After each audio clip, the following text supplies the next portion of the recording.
Are you competing in your first IBJJF event? Well, if you are, in this video I'm going to go over what to expect, how to prepare for it, and some bonus tips at the end. Hey, how's it going? I'm Jonathan Fennell, also known as Sunshine from the videos, brown belt under Keenan Cornelius. I've competed in quite a few IBJJF tournaments over the years, and here's what to expect when you do yours.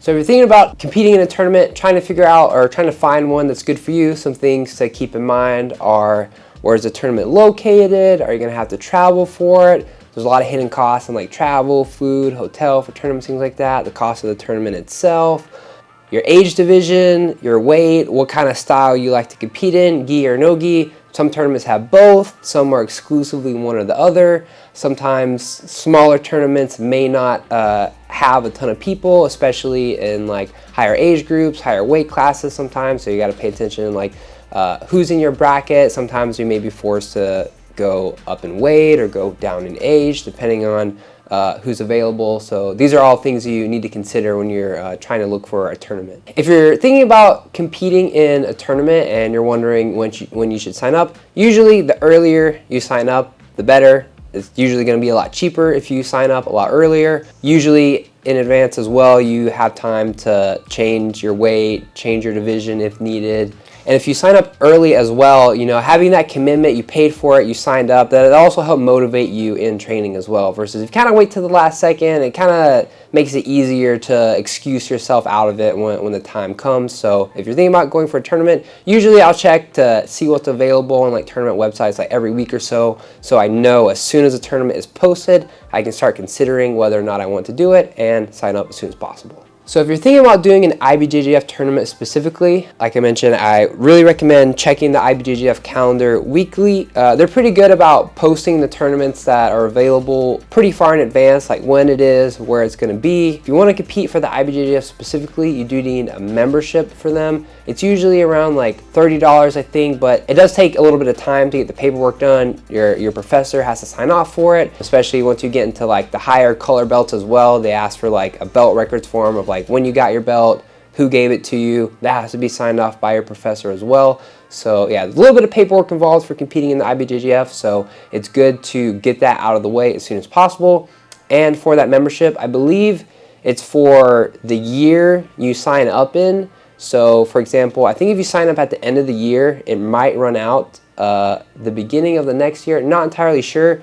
But I do know if you renew your membership early, they give you a discount. So try not to wait until the very last second, because then you may end up in like a few weeks where you don't have your membership, and then that can disqualify you from being able to sign up for these tournaments. So make sure you get that out of the way as soon as possible. And if you already are signed up for your IBJJF membership, make sure you renew it before it expires so you can get a little bit of a discount, and then you don't have to worry about having that like overlap of no membership. For IBJJF, I try to cut the least amount of weight as possible. Not doing heavy weight cuts like water cuts like you see in the UFC or anything like that. UFC fighters usually get to weigh in the night before, and they have plenty of time to rehydrate, recover, so you see them cut 20, 30 pounds, tons of weight. For IBJJF, you weigh in and then you're competing right after, so you don't have a lot of time to recover a lot of that weight that you lose. Usually for me, when choosing my weight class, I like to be naturally walking around towards the top end of that weight class. For example, I usually compete in middleweight, which is 181.5 with the gi on. I'm usually about walking around 181, 182. And then the week of, the weight that I do lose is usually through small diet manipulation. Disclaimer, I'm not a nutritionist or a dietitian. I have hired nutritionists to help me in the past, and I try to, educate myself on these subjects. So I try to, if I'm going to lose weight, lose it by cutting out a little bit of fiber, a little bit of carb manipulation.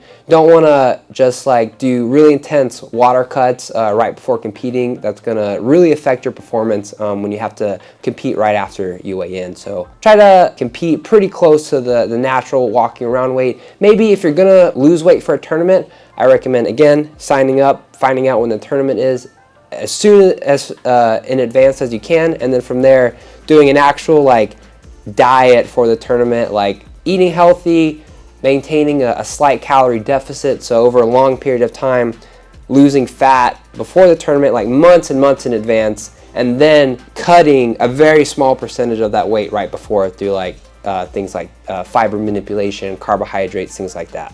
Depending on the weight of the tournament I'm doing, most of the time I train full-time, multiple times a day. I teach. So for smaller tournaments like Opens, my training doesn't really train too much, but for bigger tournaments like Worlds, Pans, really prestigious tournaments, those tournaments I try to prepare a little bit of a camp for, maybe usually 2 months out in advance. I start to increase the intensity.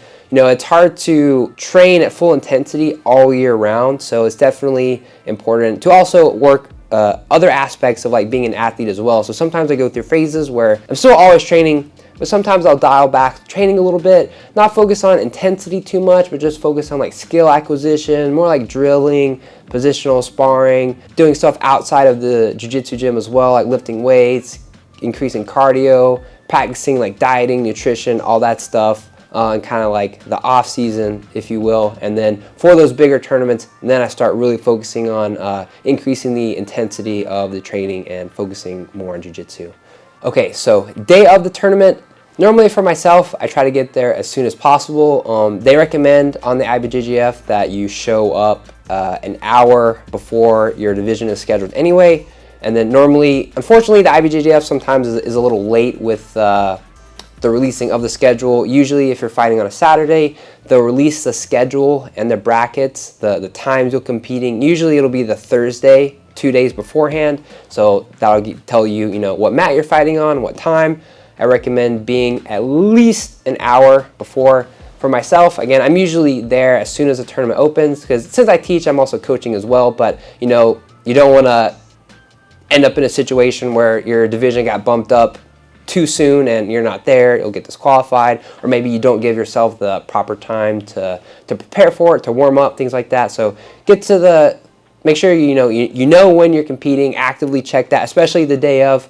Even if you're scheduled to go a little bit later for IBJJF, you know, you can check the brackets are usually live updating, so make sure you're staying on top of like when your division is supposed to start, when your matches in your divisions are supposed to go, and get to the event at least an hour beforehand. When I go to compete, in my bag, I usually have my duffel bag. I'll usually bring at least 2 gis, just in case. You know, they will check the measurements of your gi, making sure that stuff fits. So for my last tournament, for example, I made the mistake of only bringing 1 gi.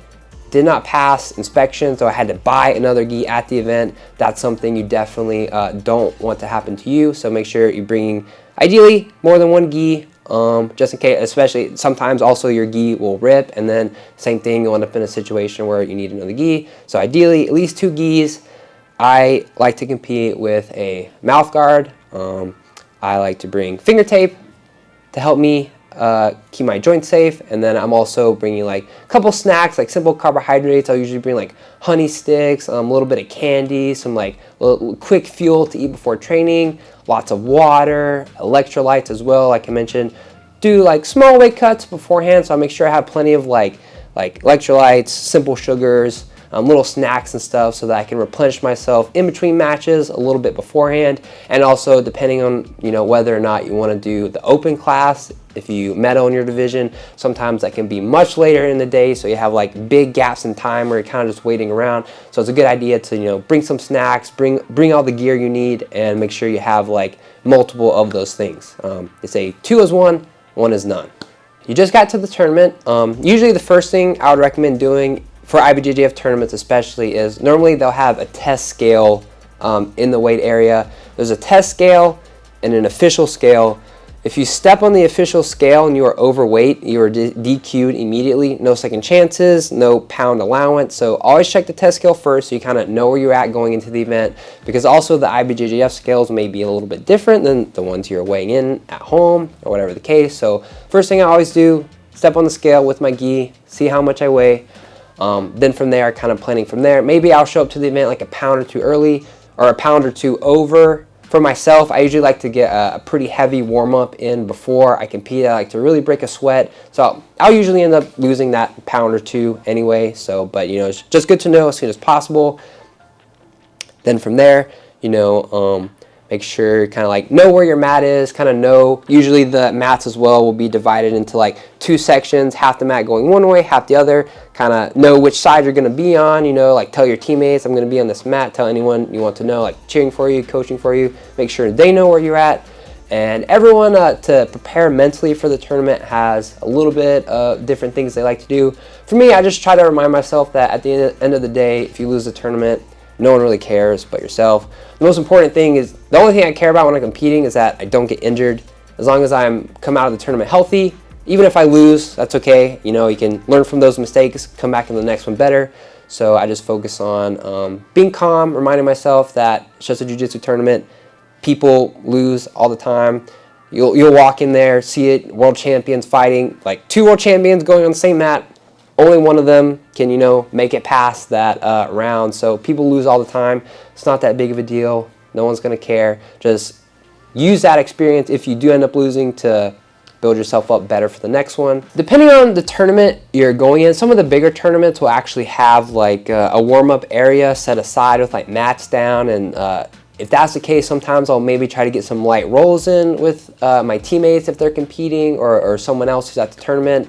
Usually the first match is the hardest because sometimes you're going in cold, especially if you're nervous, you might have that adrenaline dump. So if those are things you experience, I try to get all of that out of the way before my first match.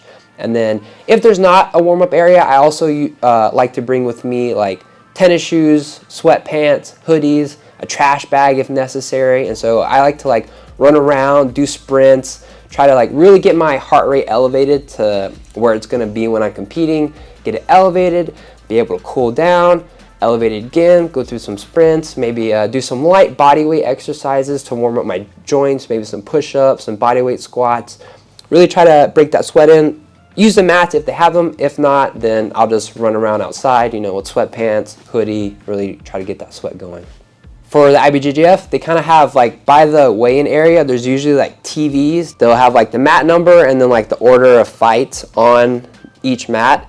You're not allowed to weigh in and they're in chronological order. So once your name finally pops up on the TV, then you're allowed to actually go weigh in, check in. It's usually at the latest about 30 minutes before your match is scheduled. So I try to, as soon as my name pops up on that TV and I'm allowed to have my gi checked, that's the first step, and then I'm allowed to weigh in. Try to do that as soon as possible. Now you're free to start drinking water, electrolytes, get a little bit of simple sugars in maybe if that's what you need.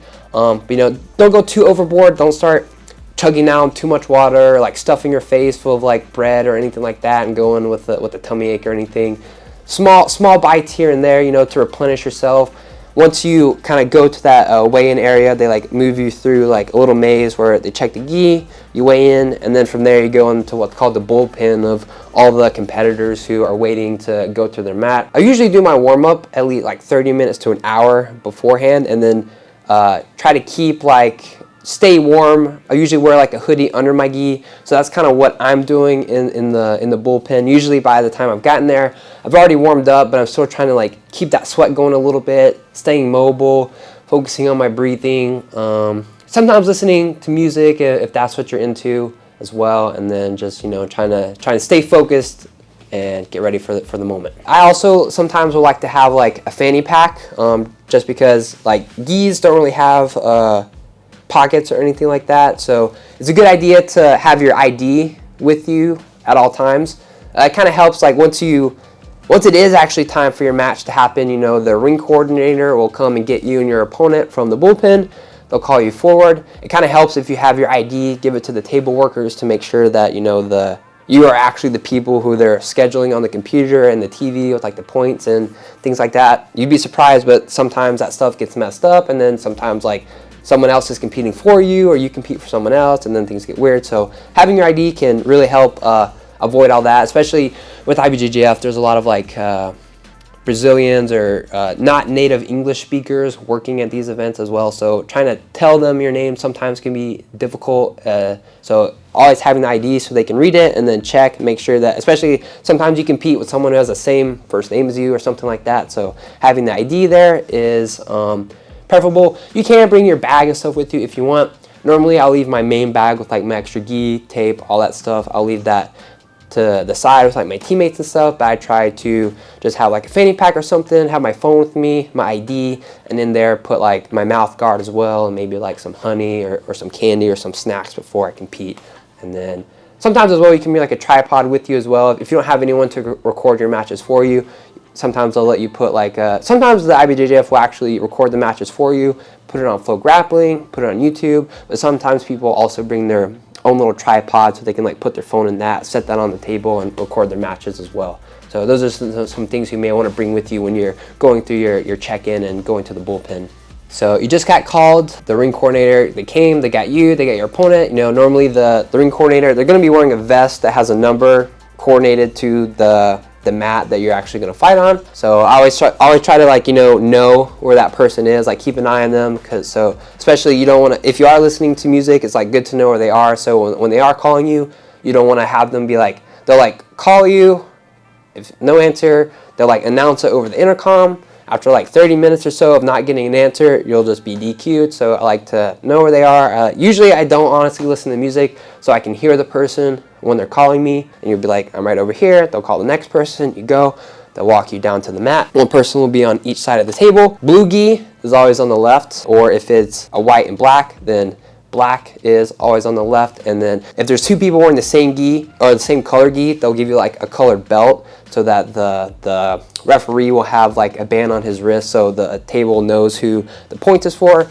So you know, they'll tell you which side to go on, and then from there it's time to go. So once you're actually at the table and it's time for you to compete, just wait on the edge. When it's time for you to actually go on the mat, the referee will notion that like this, that you can step on the mat, you can bow if you want, whatever, run to the ref, you'll shake the ref's hand, they'll ask you what your name is, and then you'll confirm, like it'll be, the TV will have like the two competitors' names, they'll ask you what your name is to confirm, do the same thing for the other. Sometimes for like bigger tournaments and like the adult divisions, in like the finals, there'll actually be 3 refs. There'll be like 2 on the corners, 1 in the middle. So usually if that's the case for you, then you walk around, you know, shake all the refs' hands. And then from there, shake the competitor's hand as well. And then once the match is ready, the ref will be there and they'll say combate, which means fight. And that's another thing to note as well, is that the refs will be speaking in Portuguese during the match. So they'll say combate, that means fight. They'll say parou, that means stop. And you are not allowed to talk to the ref. If you talk to the ref, you will be penalized. If you need to, you can like make hand signals or like point at things, but do not speak to the ref. I'll shake my opponent's hands before they say combate, and then after the referee tells us to go, I create as much distance as possible between the two of us, and I do not slap and bump. There are some people out there who will try to take advantage of that, and they'll like pretend they're gonna do it and then try to like double leg you or like do the slap and bump and then try to get like a grip right away. So after we shake hands, I create as much distance as possible. I stick my hand out like this, so we fist bump, and then I'm backing away, not letting them get a chance to do anything cheesy or try to, you know, be like weird with that kind of stuff. So just finished with your division. Hopefully you made it on the podium. There's 2 third places, so you don't have to fight for third. If you do get on the podium, first, second, or third, that makes you eligible for competing in the open class, which is same age, rank, and gender, but all the weight classes combined. The only exception is black belts, and I'm not sure if this is just masters or just adult, or if this applies for masters as well. But normally, I know for sure for adults, they don't have to qualify to compete in the open class. Black belts can sign up for the open class right away, but for the color belts, you have to get first, second, or third in your division to sign up. And there's usually like a table worker with a computer and like a printer next to you. So if you do want to sign up for the open class, you have to like find them. Again, give them your ID with your name, tell them your division, things like that. And they can register for you with the open class, and they'll print out a little piece of paper that tells you when, like what mat, what time. And again, normally the open class is quite a few hours later than your division, so you know, make sure you can get like some food and stuff in and recover in between. And once the open class registration opens as well, you can, for the IBJJF, you can check on the tournament page, go to like brackets again and kind of see the brackets, update live, see who's competing. Sometimes maybe you want to do the open class, but like for smaller tournaments, maybe no one signs up, or maybe you're a smaller person and it's only like heavyweight signing up for the open class, and you don't want to risk the injury or anything like that. So it's kind of good to pay attention to who's signing up, how many people are signing up ahead of time. Oftentimes, most of the time, I'll sign up for the open class. A lot of the times I just don't end up doing it, you know, as a middleweight. If it's like a bunch of heavyweights in there or something, or if I have another tournament coming up, or maybe I signed up right after I competed, but the more time goes on, maybe I'm like, oh, actually I kind of tweaked my elbow, or maybe I'm really sore and now I don't want to compete. Like, it doesn't hurt to go in there, compete, or go in there, sign up. If you want, you can just tell them, like, even though you signed up, like, hey, I'm not going to do it, just leave. And especially, you know, you have like a bunch of family with you, or you came with like a bunch of people, and maybe they were all staying, like waiting for you to do the open class, but now like you looked at it, no one signed up, or no one that you want to fight is signed up, and then you can just leave early and have that under control. So normally the way IBJJF, they do the tournaments is they run like the gi as one separate tournament, no gi as one separate tournament. To do both, it costs extra money, so you have to like pay for 2 separate registrations. I think normally they have like a discounted combo price if you do decide to do both. But if you do your weight class, it's free to do the open class for that same tournament. So for gi, you got first, second, or third. You can compete in the open class for free, which is normally if I'm feeling healthy and there's a decent amount of people with like multiple weight classes, I'll try to go in there if there's not another big tournament coming up soon. You already paid for the tournament, you're already there. As long as you're healthy, you're feeling good, might as well get the experience in if you can. But yeah, that's just for like the division you're doing. But you know, gi, no gi, pretty much 2 separate tournaments in the eyes of the IBJJF. Which is another good point. Sometimes those tournaments are on the same day, on Saturday, especially if it's smaller. Sometimes it's spread between Saturday and Sunday. And if it is spread into 2 days, sometimes like some of the gi matches, most of them will be on Saturday, but some will be on Sunday as well. So if the tournaments are run on multiple days, make sure you're not just looking at your time of when you're competing, especially if you have to travel to the tournament, but pay attention to what day you're competing as well. Recently, I traveled with my girlfriend to compete at an IBJJF tournament. Gi Saturday, no gi Sunday. We booked our ticket to fly there Friday, leave Sunday morning, and then she, as a female blue belt, was scheduled for Sunday morning, so she didn't even get to compete because our flight was booked for that time already. So, you know, we had to leave. So pay attention to the times and also the dates, especially for bigger tournaments as well.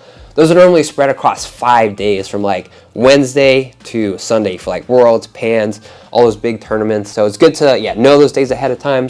For the bigger tournaments, they will usually release a pre-schedule, but it's not always 100% accurate. So if you can, give yourself a little bit of wiggle room. Sometimes they'll say certain belts will go on certain days, but sometimes they'll like switch it up. So those are all important things to pay attention to.